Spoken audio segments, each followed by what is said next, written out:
Breaking news mga kabayan, China at Russia nagsagawa ng joint patrol sa Japan. Tinatakot ba nila ang Japan at Amerika? Pangalawang breaking news, China nag-warning sa New Zealand. Ano kaya ang warning na yon? Pangatlong breaking news, South Korea nagpanik nang makita ang China at Russia joint patrol drills. Bago tayo magumpisa, baka pwede pa like ng video na ito. Malaking bagay na to sa aming mga content creators. Maraming salamat po.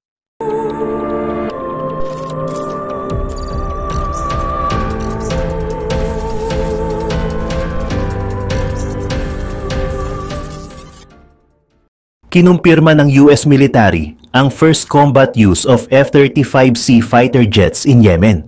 Inihayag ng US military ang first official combat use of its F-35C Lightning II fighter aircraft na nakatutok sa Houthi positions in Yemen. Ang 5th generation aircraft ay inilabas ng US Marine Fighter Attack Squadron (VMFA) earlier this month upang atakihin ang weapons storage facilities na naglalaman ng mga anti-ship missiles na ginagamit upang atakihin ang military and cargo vessels in the Red Sea. Inilunsad ang fighter jet mula sa aircraft carrier USS Abraham Lincoln. Pinatunayan ng F-35C ang warfighting advantage sa pamamagitan ng pagtawid sa mga pinagtatalunang airspace at pag-atake sa mga target sa heart of Houthi territory over multiple days, sabi ni Lieutenant Colonel Jeffrey Davis, Commanding Officer ng VMFA 314. Ang aking mga Marines ay honored bilang first to fight with the F-35C. Ang escalating US strikes sa mga lugar na kontrolado ng Houthi sa Yemen ay isang direct response sa patuloy na pag-atake ng grupo sa Red Sea shipping.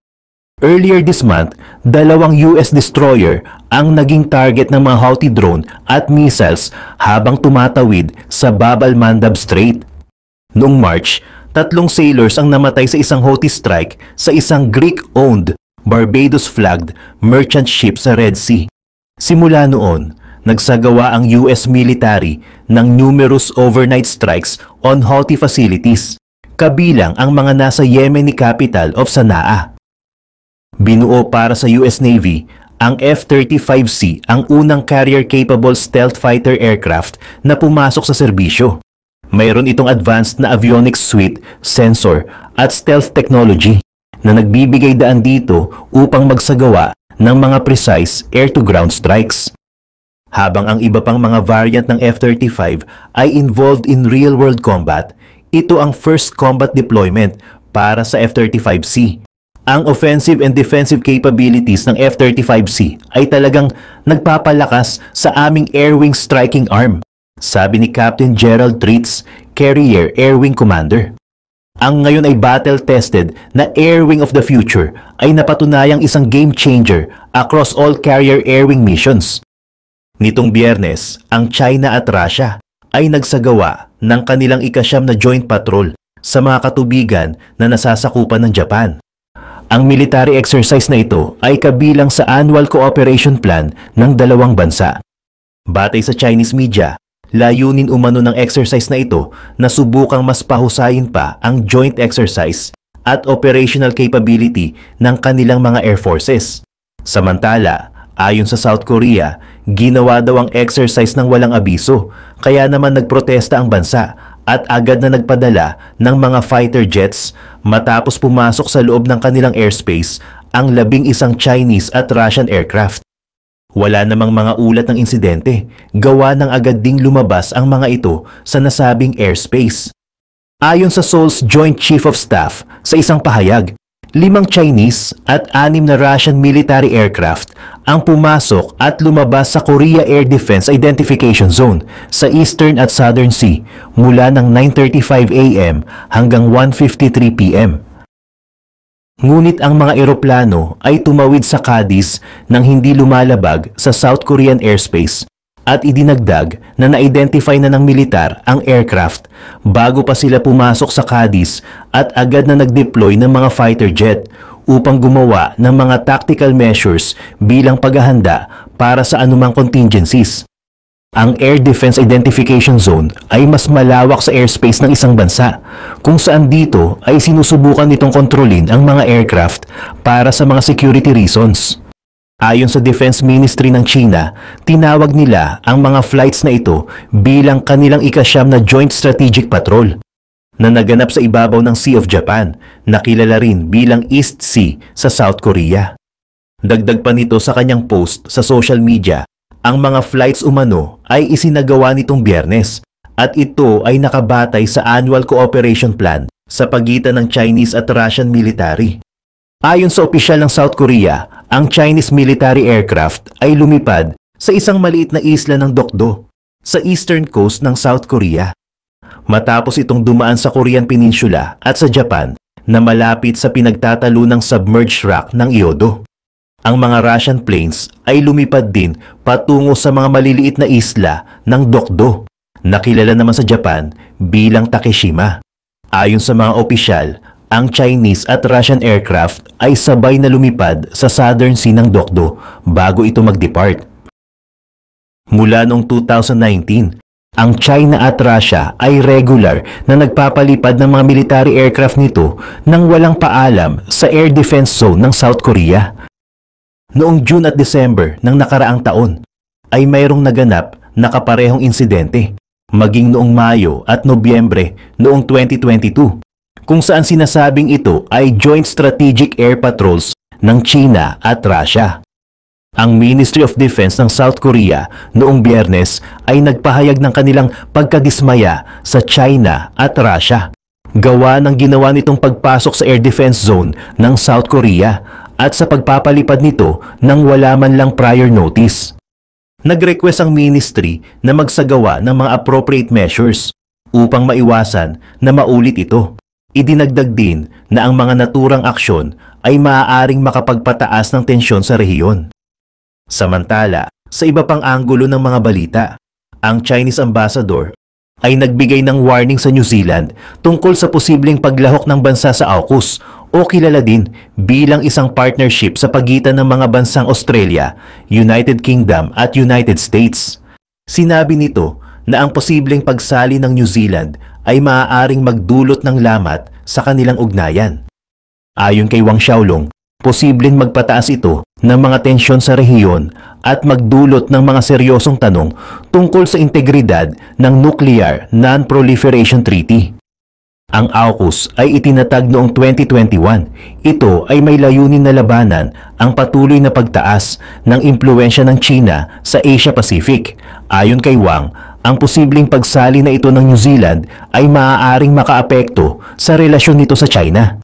Samantala, ayon sa Prime Minister ng New Zealand na si Christopher Luxon, hindi pa daw sigurado kung sasali nga sila sa AUKUS dahil patuloy pa ring pinag-aaralan ng kanilang pamahalaan ang bagay na ito. Pumunta naman tayo sa mga balita sa ibang lugar. Ito si Xi Jinping.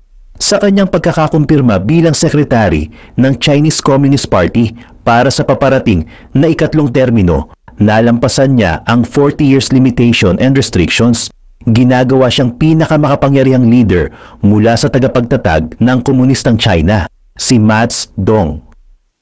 Sa pagbalik sa tradisyon, binago ni Xi ang kasabihan ni Deng na itago ang iyong lakas, hintayin ang tamang oras, at pinalitan ito ng pagpapakita ng lakas at tapang sa pananalita. Sa ganitong paraan, pinamumunuan niya ang China at ang mundo in uncharted territory. Mula sa isyu ng South China Sea hanggang sa Hong Kong, malaki ang binago ni Xi sa patakaran ng tuloy-tuloy na pag-angat ng China na nagdudulot ng new era of tension sa buong mundo.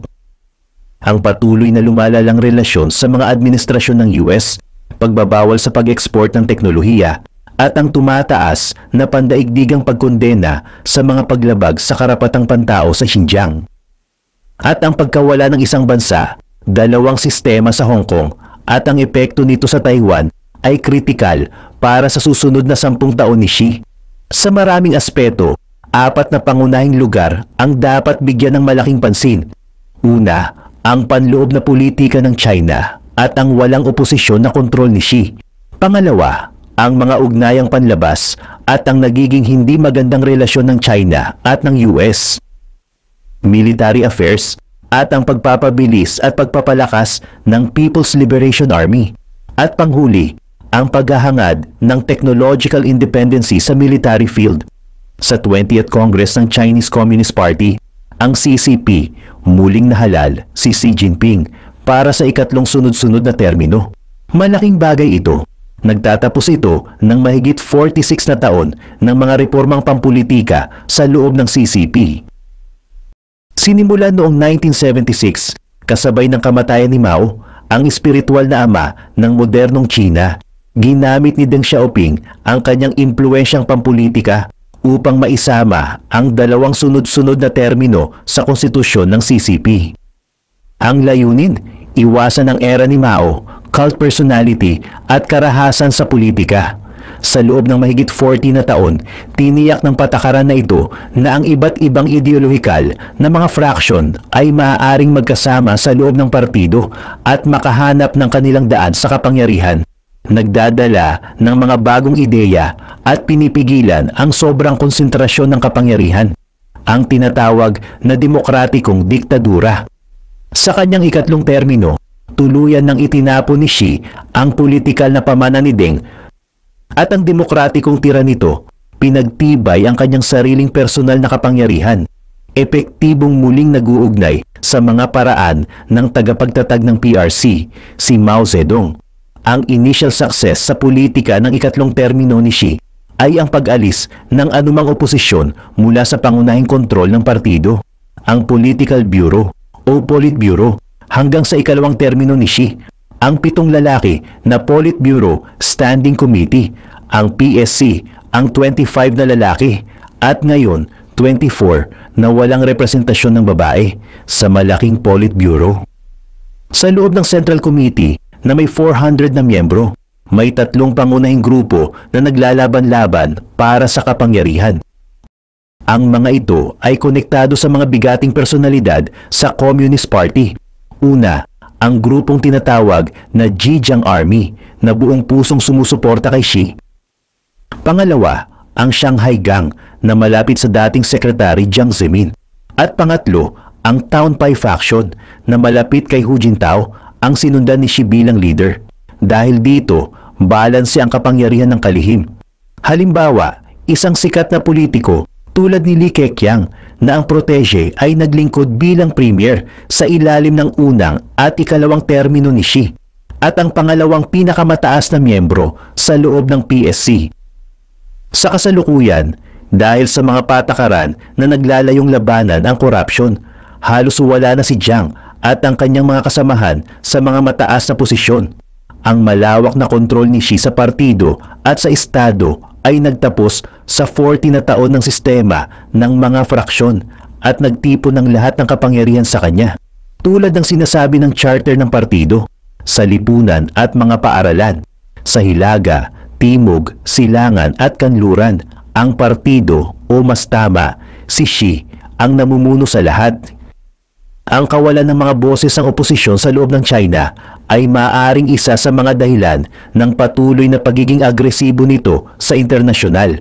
Ang pagpapalakas ng militar sa South China Sea, ang mga alitan sa teritoryo sa India, mga bansa sa Timog Silangang Asya, Japan at Korea, at ang paghigpit sa Xinjiang at Hong Kong, at ang sumunod na paglabag sa isang bansa, dalawang sistema, ay lahat ng halimbawa ng agresibong patakaran ni Xi sa labas ng bansa. Pero ano kaya ang mangyayari sa hinaharap? Bagamat mas matapang na ang foreign policy ni Xi, hindi pa handa ang China para sa isang buong kumprontasyon sa West. Ngunit, mabilis na inihahanda ni Xi ang bansa para dito. May bagong milestone na binanggit ni Xi sa opening speech ng 20th Congress na nagpapakita ng short-term strategy ng 2027. Ang taong ito, hindi lamang nagmamarka ng katapusan ng ikatlong termino ni Xi, posibleng simula rin ng kanyang ika-4, ngunit ito rin ang sentenaryo ng PLA. Ayon kay Xi, ang 2027 ay magpapausad sa layunin ng China na itaas ang kalidad ng kanilang armed forces sa world-class standards. Ang malinaw na tatanggap nito ay ang Amerika na walang pagtatalo na kinakatawan ang global military benchmark. Ngunit, hindi ito dapat makita bilang pagtangkang gayahin ng China ang military capabilities ng US. Sa halip, gusto nilang magkaroon ng kapareho o mas mahusay na puwersa sa kanilang sariling lugar ng interes. Hindi kailangan ng China ang global force projection na meron ng Amerika. Mas interesado ito sa kanyang immediate surroundings, mula sa proteksyon ng mga border areas tulad ng Tibet, Xinjiang at ang South at East China Seas hanggang sa posibleng mas agad ang reunification sa Taiwan. Ang huling ito ay malapit na nauugnay sa ibang bahagi ng talumpati ni Xi kung saan sinabi niya sa regular na pag-deploy ng ating military forces sa iba't ibang paraan. Ito ay magbibigay daan sa atin na bumuo ng ating security posture, mag-deter at mag-manage ng mga krisis at mga conflict at manalo sa mga lokal na gera. Tungkol sa Taiwan, hindi na ito magiging mas lokal pa. Interesante rin itong basahin sa liwanag ng kumpiyansa ng China na manalo sa mga lokal na gera laban sa US. Sa 2022 Taiwan White Paper, mababasa natin kung paano kaagad matapos itatag ang PRC, nanalo ang China at ang kanyang mga tao sa isang malakas na tagumpay sa gera upang labanan ang agresyon ng US at tulungan ng Korea noong 1950s hanggang 1953. Tinalo namin ang isang malakas at maarmas na kaaway sa pamamagitan ng kagitingan at katatagan. Ang tila isang historical reference lamang sa Korean War ay tila nagpapahiwatig kung paano naniniwala ang China na kaya nitong manalo sa isang malapit na giyera laban sa Amerika. Kung nagawa ng China ito noon, kung kailan ito ay galing pa lamang sa Civil War at hindi gaanong kahusay ang kagamitan, paano pa kaya ngayon na halos world-class na ang kanyang military? Realistically speaking, ang mas maikling logistical lines at minimal force projection ay malaki ang maitutulong sa China para matagumpay na ma-invade ang Taiwan kahit na nasa gitna ito ng konfrontasyon sa US. Ang malinaw ay pinapabilis ni Xi ang modernisasyon ng PLA.